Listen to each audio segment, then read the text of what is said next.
Assalamualaikum warahmatullahi wabarakatuh. Perkenalkan, nama saya Asti Dusa Fitri dari jurusan Pendidikan Fisika. Di sini saya akan membahas tentang pembelajaran Lawson dan taksonomi Bloom. Pengertian siklus belajar.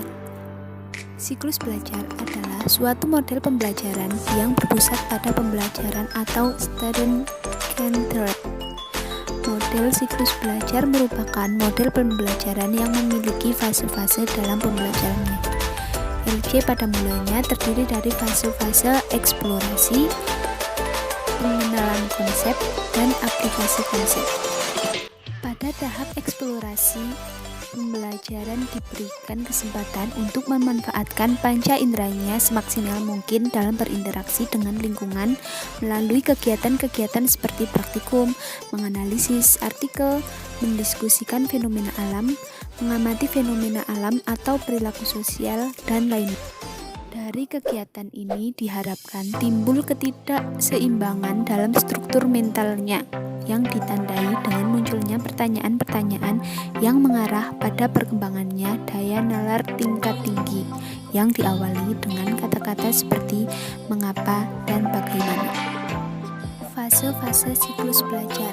Adapun 5 fase tersebut meliputi fase pendahuluan atau engagement, fase eksplorasi atau exploration, fase penjelasan atau explanation, fase penerapan konsep atau elaborating, dan fase evaluasi atau evaluation. Kelebihan dan kekurangan siklus belajar. Kelebihan 1. Meningkatkan motivasi belajar karena peserta didik dilibatkan secara aktif dalam proses pembelajaran. 2. Membantu mengembangkan sikap ilmiah peserta didik. 3. Pembelajaran menjadi lebih bermakna. Kekurangannya yaitu 1. Efektivitas pembelajaran rendah jika guru kurang menguasai materi dan langkah-langkah pembelajaran. 2. Menurut kesungguhan dan kreativitas guru dalam merancang dan melaksanakan proses pembelajaran.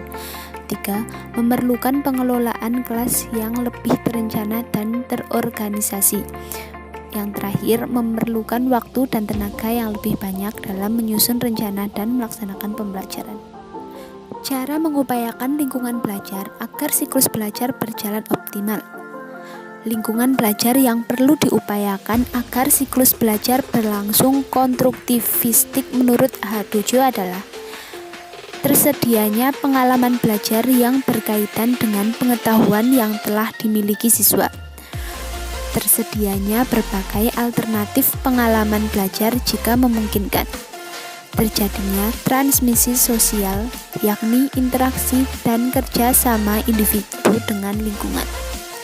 Tersedianya media pembelajaran, kaitan konsep yang dipelajari dengan fenomena sedemikian rupa, sehingga siswa terlibat secara emosional dan sosial yang menjadikan pembelajaran berlangsung menarik dan menyenangkan.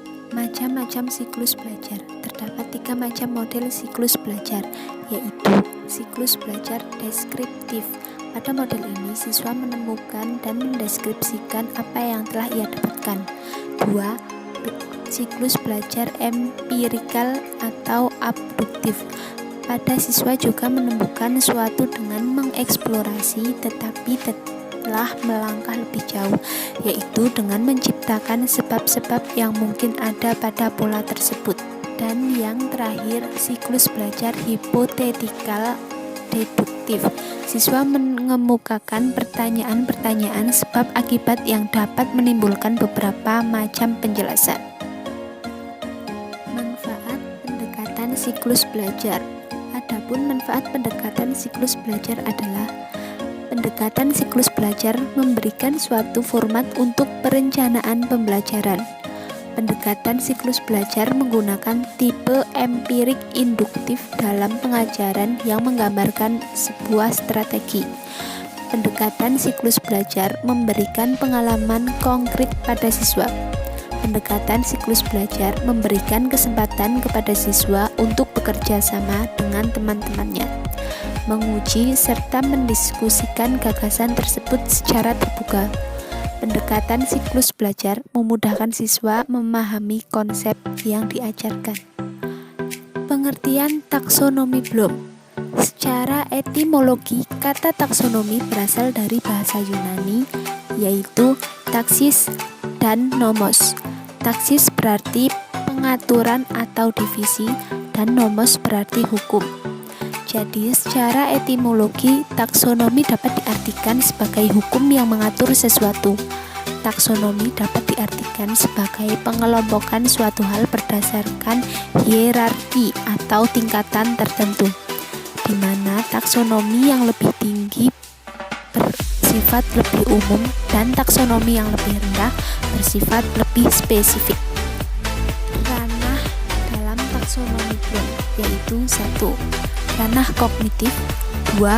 Ranah efektif, dan 3. Ranah psikomotrik.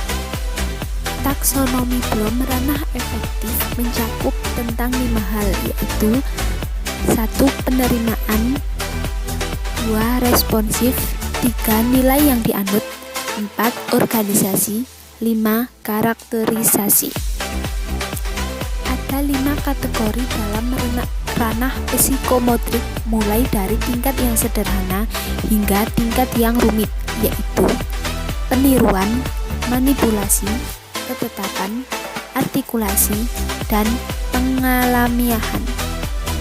Cukup sekian pembahasan kali ini.